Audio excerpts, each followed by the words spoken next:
अनेक चरणों में अपनी श्रद्धांजलि अर्पित करने के लिए एकत्र हुए हैं। पहले भी अनेकों अवसर पर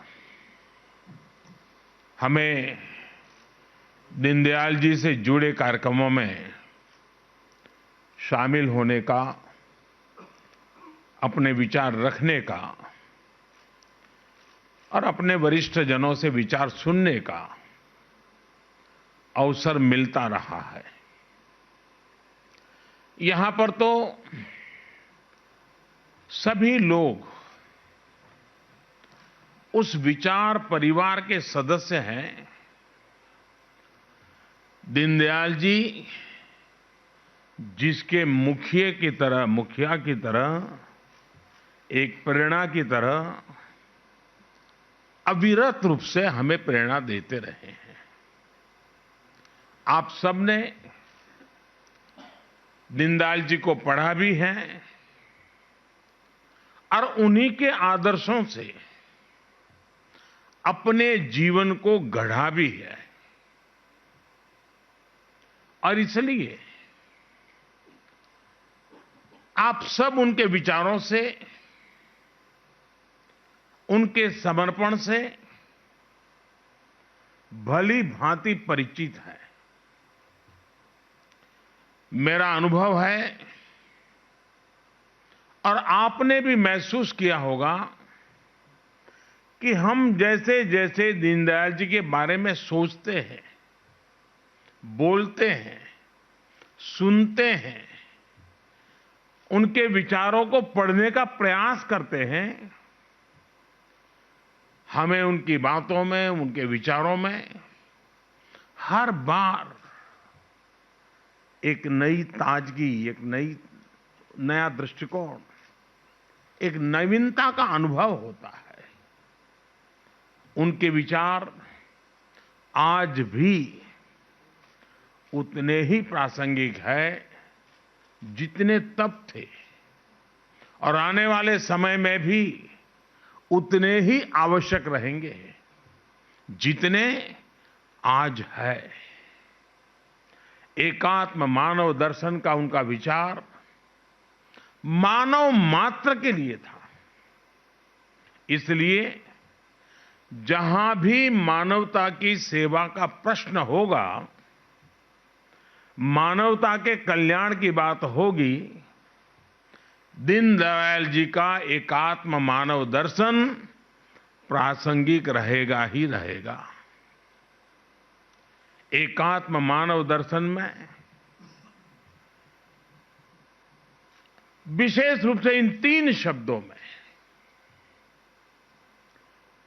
व्यष्टि से समष्टि की यात्रा व्यक्त होती है, स्वार्थ से परमार्थ की यात्रा का मार्ग स्पष्ट होता है और मैं नहीं तू ही का संकल्प भी सिद्ध होता है। साथियों, हमारे यहां कहा गया है, स्वदेशे पूज्यते राजा, स्वदेशे पूज्यते राजा, विद्वान सर्वत्र पूज्यते। अर्थात सत्ता की ताकत से आपको सीमित सम्मान ही मिल सकता है। जहां सत्ता की ताकत प्रभावी होगी वहीं सम्मान मिलेगा, लेकिन विद्वान का सम्मान हर जगह होता है। दीनदयाल जी इस विचार के साक्षात जीता जागता उदाहरण है। उनका एक एक विचार, उनके एक एक शब्द उन्हें पूरी दुनिया में एक विलक्षण व्यक्तित्व बना देते हैं। सामाजिक जीवन में एक नेता को कैसा होना चाहिए, भारत के लोकतंत्र और मूल्यों को कैसे जीना चाहिए, दीनदयाल जी इसके भी बहुत बड़ा उदाहरण है। एक और वो भारतीय राजनीति में एक नए विचार को लेकर आगे बढ़ रहे थे, वहीं दूसरी ओर वो हर एक पार्टी, हर एक विचारधारा के नेताओं के साथ भी उतने ही सहज रहते थे। हर किसी से उनके आत्मीय संबंध थे। उन्होंने अपनी पॉलिटिकल डायरी लिखी थी, जिसमें नेहरू जी की सरकार की सुरक्षा के संबंध में, खाद्य नीतियों के संबंध में, कृषि नीति के संबंध में खुल करके तथ्यपरक आलोचना की थी। बहुत ही क्रिटिसाइज किया था। लेकिन जब उन्होंने अपनी इस डायरी को प्रकाशित किया पुस्तक के रूप में, तो इसका प्राकथन उन्होंने कांग्रेस नेता और यूपी के मुख्यमंत्री रहे श्रीमान संपूर्णानंद जी से ही लिखवाया। संपूर्णानंद जी ने अपनी टिप्पणी में एक बहुत ही प्रभावी लाइन लिखी है। उन्होंने लिखा है, ये पुस्तक फ्यूचर रीडर्स के लिए एक साइकोलॉजिकल ग्लो है। आज दुनिया देख रही है कि इस महापुरुष के विचारों का ये ग्लो कैसे पूरे भारत में अपनी चमक बिखेर रहा है।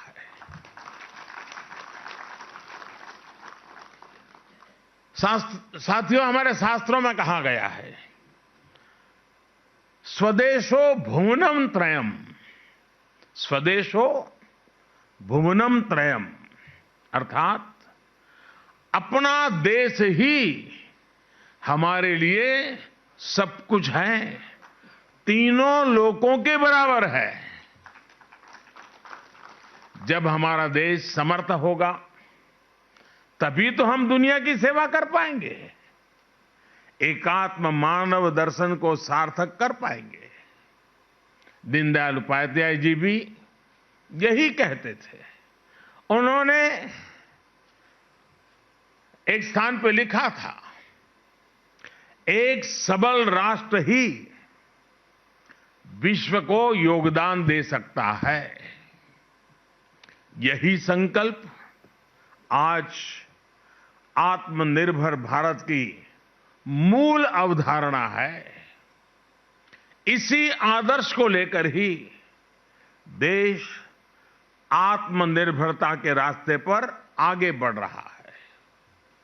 कोरोना काल में देश ने अंत्योदय की भावना को सामने रखा और अंतिम पायदान पर खड़े हर गरीब की चिंता की।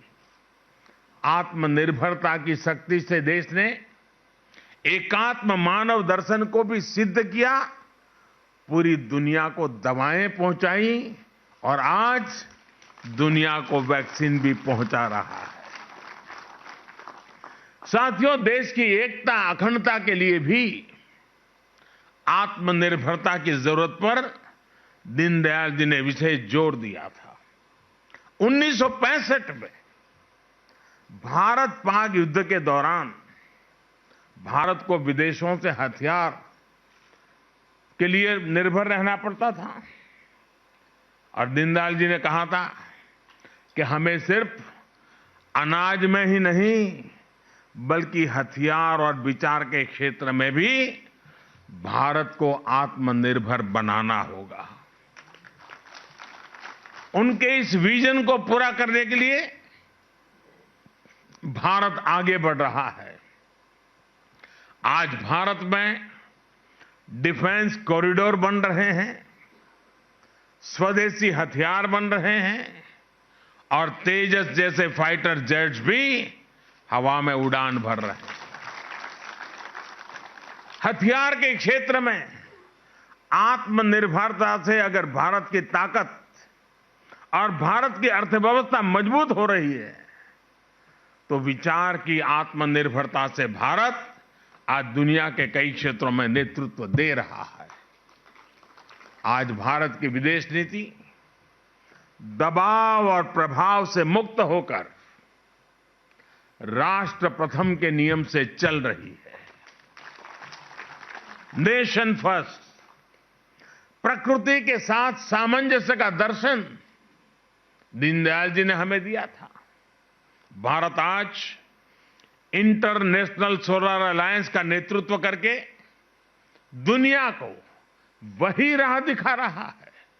साथियों, दीनदयाल उपाध्याय जी ने दुनिया की किसी भी सोच के प्रभाव में अपने विचारों को नहीं गढ़ा था, इसलिए उनके विचारों में एक मौलिकता थी। भारत की भावना, भारत का मानस, भारत के मूल्य, वेद से विवेकानंद तक की भारत की चिंतन यात्रा, ये सारी बातें दीनदयाल जी के चिंतन में झलकती थी। इसलिए वो एक ऐसी अर्थव्यवस्था की बात करते थे जिसमें पूरा भारत शामिल हो, जिसमें पूरे भारत की विविधता झलके। लोकल इकोनॉमी पर विजन इस बात का प्रमाण है कि उस दौर में भी उनकी सोच कितनी प्रैक्टिकल और व्यापक थी। आज वोकल फॉर लोकल के मंत्र से देश इसी विजन को साकार कर रहा है। आज आत्मनिर्भर भारत अभियान देश के गांव, गरीब, किसान, मजदूर और मध्यम वर्ग के भविष्य का निर्माण का एक माध्यम बन रहा है। आखिरी पायदान पर खड़े व्यक्ति का भी जीवन स्तर कैसे सुधरे, ईज ऑफ लिविंग कैसे बढ़े, इसके प्रयास आज सिद्ध होते दिख रहे हैं। उज्ज्वला योजना, जनधन खाते, किसान सम्मान निधि, हर घर में शौचालय, हर गरीब को मकान, आज देश एक एक कदम आगे बढ़ते हुए इसको सिद्ध करता हुआ गौरव के साथ विकास की राह पर चल पड़ा है। इंफ्रास्ट्रक्चर की दिशा में हो रहा बड़ा बदलाव भी सामान्य मानवीय के जीवन को सरल बनाएगा, देश को एक नई भव्य और आधुनिक पहचान देगा। साथियों, आज जब देश में इतने सकारात्मक बदलाव हो रहे हैं, पूरी दुनिया में भारत का कद बढ़ रहा है, तो कौन भारतीय होगा, कौन इस मां का लाल होगा जिसको गौरव न होता हो, उसका सीना चौड़ा न होता हो, उसका माथा ऊंचा न होता हो। आज विश्व भर में फैला हुआ भारतीय समुदाय जिस गर्व के साथ जी रहा है, उसका कारण भारत में हो रही गतिविधि है। हमें गर्व होता है कि हम अपने महापुरुषों के सपनों को पूरा कर रहे हैं। हमें गर्व है कि हमारी विचारधारा देशभक्ति को ही अपना सब कुछ मानती है। हमारी विचारधारा देशभक्ति से शुरू होती है, हमारी विचारधारा देशभक्ति से प्रेरित होती है, हमारी विचारधारा देश हित के लिए होती है।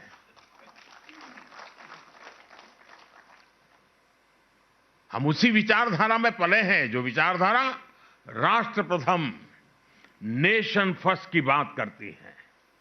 ये हमारी विचारधारा है कि हमें राजनीति का पाठ राष्ट्र नीति की भाषा में पढ़ाया जाता है। हमारी राजनीति में भी राष्ट्र नीति सर्वोपरि है। हमें राजनीति और राष्ट्र नीति में से एक स्वीकार करना होगा, तो हमें संस्कार मिले हैं राष्ट्र नीति को स्वीकार करना, राजनीति को नंबर 2 पे रखना।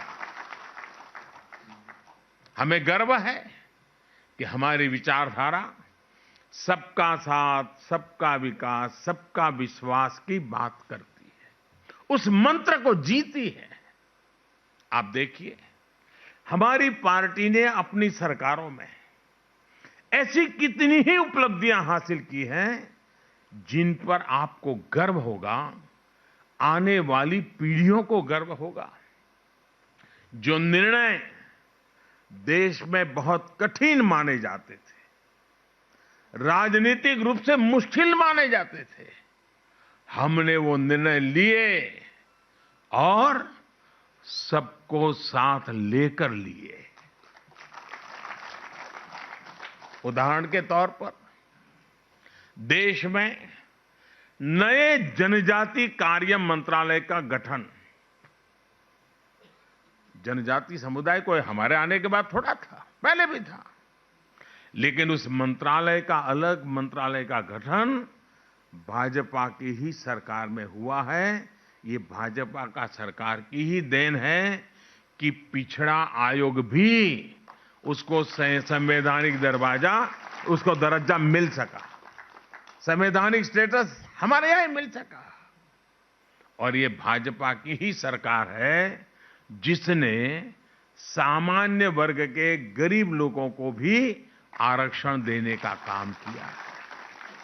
और आप देखिए, देश में जब भी ऐसे कोई काम हुए हैं, तनाव पैदा हुआ है, संघर्ष हुआ है, समाज बढ़ गया है, उसी काम को हमने मेल जोल प्यार के वातावरण में किया है, क्योंकि राष्ट्र नीति सर्वोपरि है, राजनीति एक व्यवस्था है। राज्यों का विभाजन देख लीजिए, राज्यों का विभाजन जैसा काम राजनीति में कितने रिस्क का काम समझा जाता था, इसके उदाहरण भी है। अगर कोई नया राज्य बना तो देश में कैसे हालत बन जाते थे, लेकिन जब भाजपा की सरकार ने 3 नए राज्य बनाए तो हर कोई हमारे तौर तरीकों में दीनदयाल जी के संस्कारों का प्रभाव स्पष्ट देख सकता। उत्तर प्रदेश से उत्तराखंड का निर्माण हुआ, झारखंड बिहार से बनाया गया और छत्तीसगढ़ को मध्य प्रदेश से अलग आकार दिया गया। लेकिन उस समय हर राज्य में उत्सव का माहौल था, न कोई शिकायत थी, न कोई गीला शिकवा था, आनंद ही आनंद था, दोनों तरफ आनंद था। हमारी सरकार ने लद्दाख, करगिल को अलग केंद्र शासित राज्य का दर्जा दिया है और वहां जी भी उत्सव का ही वातावरण है। इसी तरह जम्मू कश्मीर और वहां के लोगों की आकांक्षाओं को भी हम पूरी तरह साकार करने में पर जुटे हैं। उसी प्रकार से सेलवासा और दमन दमन अलग थे, हमने उसको जोड़ दिया, दोनों तरफ आनंद है। अगर उनकी नई रचना की तो भी आनंद है और सम्मिलित किया तो भी आनंद है, क्योंकि हमारी प्रेरणा राष्ट्र नीति है। राजनीतिक स्वार्थ के लिए हम निर्णय नहीं करते हैं और इसका असर जन सामान्य के मन पर होता है। साथियों, हम राजनीति में सर्वसम्मति को महत्व देते हैं। हम सहमति के प्रयास को करते करते सर्वसम्मति तक जाना चाहते हैं। दीनदयाल जी कभी भी राजनीतिक अस्पृश्यता में विश्वास नहीं रखते थे। और आपको याद होगा, जब मैं 2014 में आया तो मुझे सदन में एक बार बोलने का मौका मिला। तब मैंने सदन में कहा था और बड़ी जिम्मेवारी के साथ कहा था और बड़े कन्विक्शन के साथ कहा था। जो इस कन्विक्शन को हम लोग जीते हैं, हमें संस्कार में मिले हैं। और मैंने पार्लियामेंट में कहा था कि बहुमत से सरकार चलती है, बहुमत से सरकार तो चलती है, लेकिन देश तो सहमति से चलता है, सर्वसम्मति से चलता है। और हम सिर्फ सरकार चलाने नहीं आए हैं, हम तो देश को आगे ले जाने के लिए आए।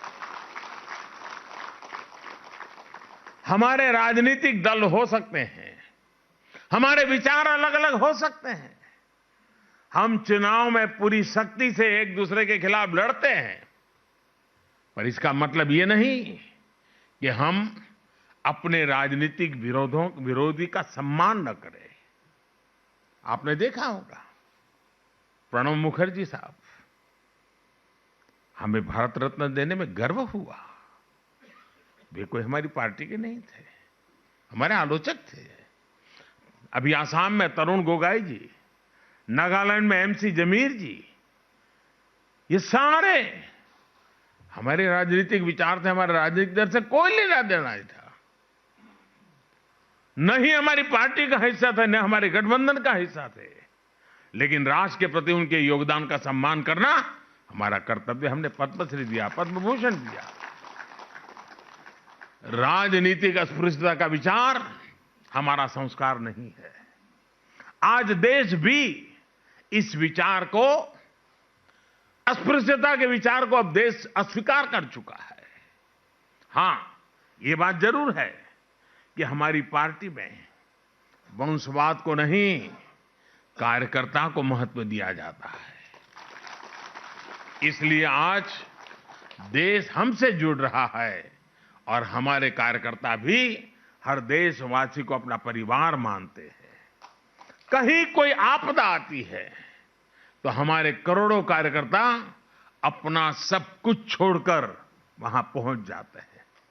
कोरोना जैसा इतना बड़ा संकट आया, दुनिया में हर कोई अपने जीवन के लिए डरा हुआ था, लेकिन हमारे करोड़ों कार्यकर्ताओं ने अपना दायित्व समझकर दिन रात एक कर दिया।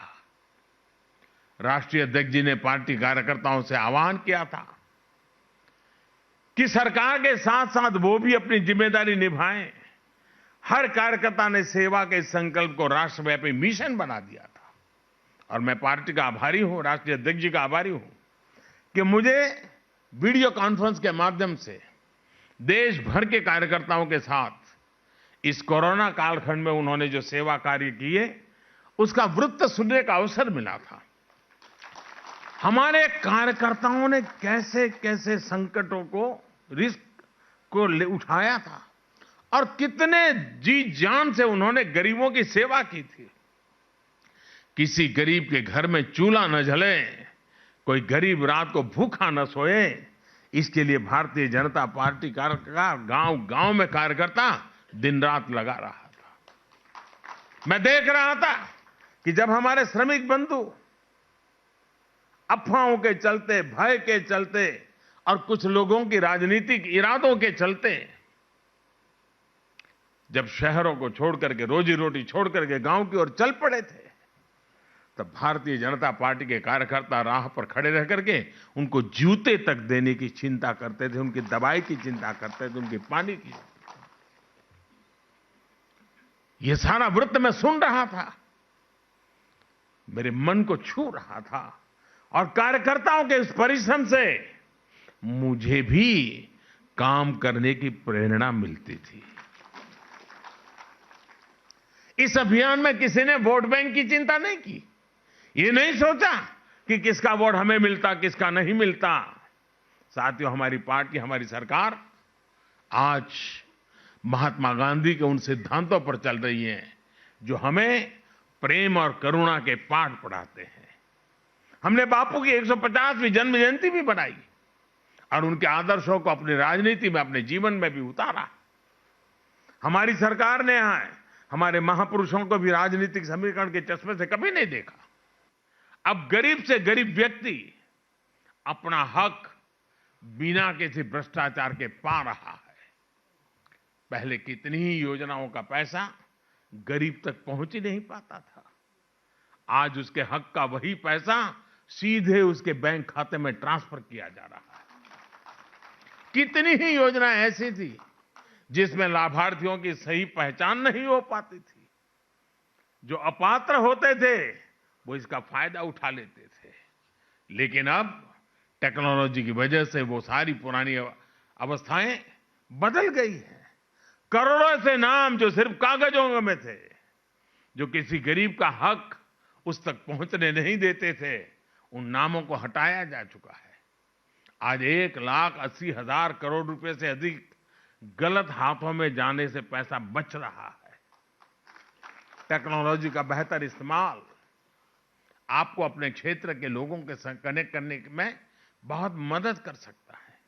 इसके लिए एक अहम माध्यम नमो ऐप भी है।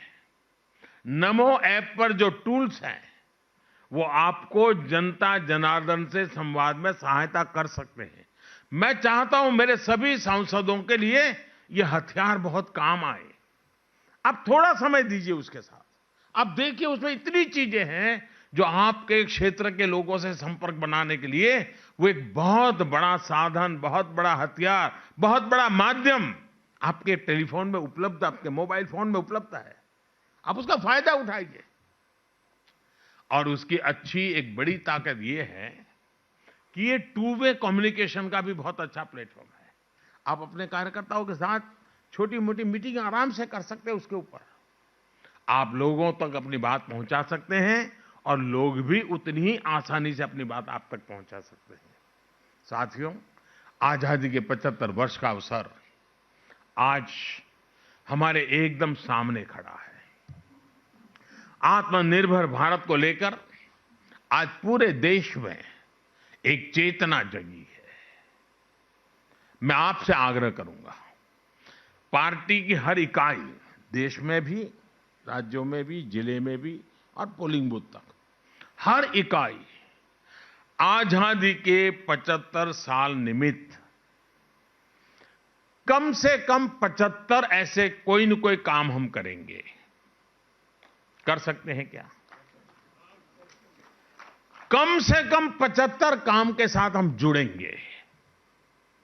भले 1 साल लगे, 1.5 साल लगे, लेकिन हम करेंगे। हम उन 75 कामों को आइडेंटिफाई करें। आजादी के 75 साल के निमित्त इस काम को अवश्य करें और उसका हिसाब किताब रखें। देश के सामान्य मानवी से जुड़ने का हम प्रयास करें। आजादी के 75 साल सिर्फ रंगाराग कार्यक्रम के समाप्त नहीं होना चाहिए। जन मन के साथ जुड़ने का एक बहुत बड़ा अवसर होना चाहिए। नई पीढ़ी को राष्ट्र के लिए प्रेरणा देने की एक ताकत के रूप में परिवर्तित होना चाहिए। और इसलिए भारतीय जनता पार्टी के हर कार्यकर्ता, जिसके लिए राष्ट्र नीति ही प्रेरणा है, इसके लिए आजादी का 75 का वर्ष ये भी अपने आप में एक बहुत बड़ी प्रेरणा है। साथियों, वोकल फॉर लोकल, आत्मनिर्भर भारत, मैं सभी मेरे एमपी साथियों से आग्रह करता हूं, मेरे सांसद साथियों से आग्रह करता हूं, मैं भारतीय जनता पार्टी के कार्यकर्ताओं से आग्रह कर रहा हूं। जो राह हमें दीनदयाल जी ने सिखाई थी, उस राह पर चलने के लिए हम कहीं से कुछ तो सोचें। हमें जरा व्यापक रूप से होना चाहिए। साथियों, दीनदयाल जी ने हमें जो संस्कार दिए, ये समाज के प्रति हमारी जो संवेदना होती है, उस संवेदना का सामर्थ्य कितना होता है। अब देखिए, सरकारें इतनी आई है, कुछ काम हम ऐसे कर रहे हैं जिसमें आपको वो बात नजर आएगी। जैसे मैंने अभी कई चीजें बताई, शौचालय का सोचने का विचार एकात्म मानव दर्शन के कारण आता है जी। सबका साथ सबका विकास का मंत्र से आता है। आपने देखा होगा कि सरकार ने काम किया। हमारे देश में भाषाएं तो अलग अलग है और हम अलग अलग भाषाओं के कारण अपने अपने दुनिया में जीते भी हैं। ये हमारी विविधता अपनी ताकत भी है। लेकिन क्या कारण है कि हमारे देश में ये जो हमारे मूकबधिर भाई बहन होते हैं, हमारे दिव्यांग होते हैं, उनके लिए भी आजादी के इतने सालों के बाद भी हम कॉमन साइन लैंग्वेज नहीं बना पाए थे। तमिलनाडु के एक मूकबधिर जिस लैंग्वेज को जानता था, दिल्ली का बच्चा वो नहीं जानता था। जो बंगाल का जानता था, वो गुजरात का नहीं जानता। क्यों? हर एक ने अपने अपने तरीके से साइनेज डेवलप की थी। इस सरकार की संवेदनशीलता देखिए कि हमने मेहनत करके अब पूरे देश में एक ही प्रकार के साइनेज थे वो समझ पाता है, ये शिक्षा शुरू की। इसमें देश की एकता का भी मुद्दा है, सरलता का भी मुद्दा है। यूं तो लगने वाली चीज बहुत छोटी है, लेकिन देश में छोटे छोटे लोगों की चिंता करने से ही देश बड़ा बनता है। कोई चीज छोटी नहीं होती, कोई काम छोटा नहीं होता है, कोई व्यक्ति छोटा नहीं होता है।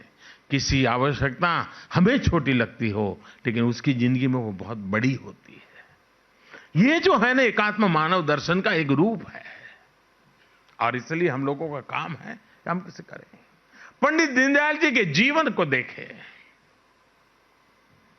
सादगी, परिश्रम, ये बातें हमें बहुत उभर करके सामने आती है। मुझे पंडित दीनदयाल जी को देखने का सौभाग्य नहीं मिला है, उनके दर्शन करने का मुझे सौभाग्य नहीं मिला है, लेकिन जितना सुना है, जितना पढ़ा है, कहते हैं कि जब वो भारत में यात्रा करते थे, संगठन के लिए काम करते थे, पार्टी के पास आरक्षण के पैसे नहीं होते थे ट्रेन में, तो ट्रेन में जहां टॉयलेट होता है उसके बगल में अपना बिस्तर रख करके बैठे रहते थे। 24-24 घंटे यात्रा कर करके किसी कार्यकर्ता के यहां पहुंचते थे। ये परिश्रम कर करके इस पार्टी बनी है जी। अनेक लोगों ने उस प्रकार का जीवन जिया है। हम लोग तो भाग्यशाली हैं कि आज हमें हमारे नसीब में सब आया है, लेकिन 3-3, 4-4 पीढ़ियों के अखंड एक निष्ठ पुरुषार्थ का परिणाम है कि आज ये वटवृक्ष बना है। और ये साधारण कम नहीं है जी। आप भी अपने इलाकों में देखोगे, ऐसे कई परिवार मिलेंगे जो 3-3, 4-4 पीढ़ी लगी है और उन्होंने कभी कुछ पाया नहीं है, लिया भी नहीं, मांगा भी नहीं है। उनके सम्मान की चिंता हम लोगों का दायित्व है। हम एक परिवार है, हमारे संस्कार है। मैं इस कोरोना काल में, क्योंकि मैं पहले संगठन का काम करता था, तो मैं देश भर में सभी लोगों से ज्यादातर परिचित रहा।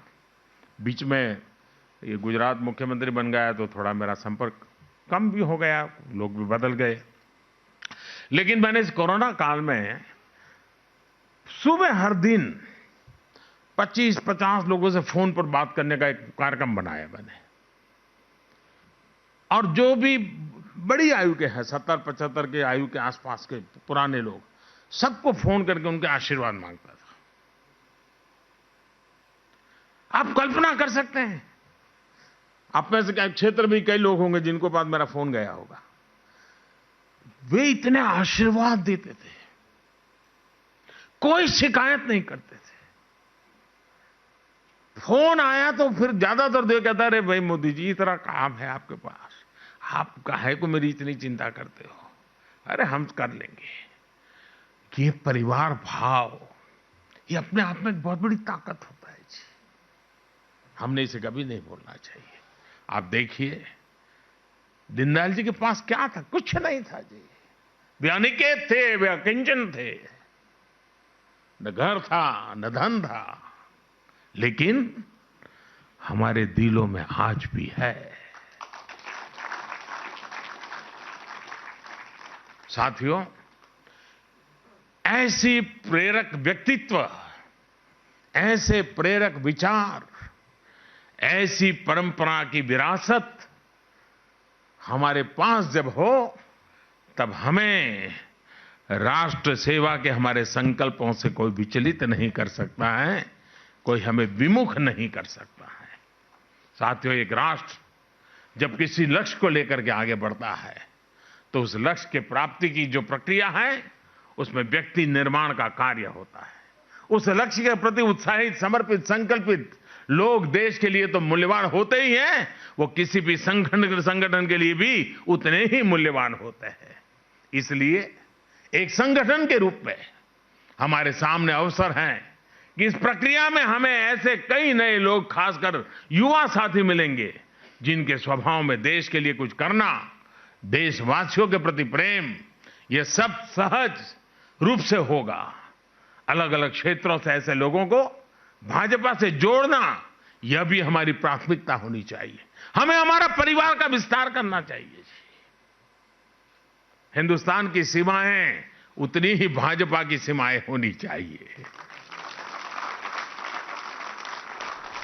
हमारे संगठन के क्वांटिटेटिव और क्वालिटेटिव विस्तार को भी यह अवसर है। और इसलिए मैं चाहूंगा कि हमें इसमें कहीं कमी नहीं है। एक और बात भी मैं कहना चाहूंगा, हमें अपने विचारों को व्यापक बनाने का प्रयास भी लगातार करते रहना चाहिए। इसके लिए दीनदयाल जी हमेशा अध्ययन पर विशेष जोर देते थे। आप सभी अध्ययन के लिए जरूर समय निकालें, आप संसद के संसाधनों का प्रयोग करें और भी जैसी रुचि हो वैसे विषयों से भी जुड़े। दीनदयाल जी को पढ़ने समझने के लिए भी आप समय निकालें। इसी तरह आप बाबा साहब आंबेडकर को, डॉक्टर श्यामा प्रसाद मुखर्जी को, नेताजी सुभाष चंद्र बोस को, इन सबको जरूर पढ़ें। इससे आपके राजनीतिक जीवन में एक नई दिशा मिलेगी, आप एक अलग छाप छोड़ पाएंगे। मुझे विश्वास है कि हम सब दीनदयाल जी के इन आदर्शों को लेकर के आगे बढ़ेंगे। दीनदयाल जी का अंत्योदय का जो सपना था वो 21वीं सदी में एक नए भारत के निर्माण के साथ पूरा होगा। मेरे साथियों, देश की हमसे बहुत अपेक्षाएं हैं। उन अपेक्षाओं को पूरा करने के लिए हमें अपनी तरफ नहीं देखना है, आखिरी छोर पर जो इंसान बैठा है, जो परिवार बैठा है, उसकी तरफ देखना है। अगर हम उसको मन में रख करके काम करेंगे, न कभी थकान आएगी, न विराम का मन करेगा, न कोई मोह में उस दिशा में खींच करके ले जाएगा। हम विरक्त भाव से तन मन धन से उसकी सेवा का आनंद ले पाएंगे।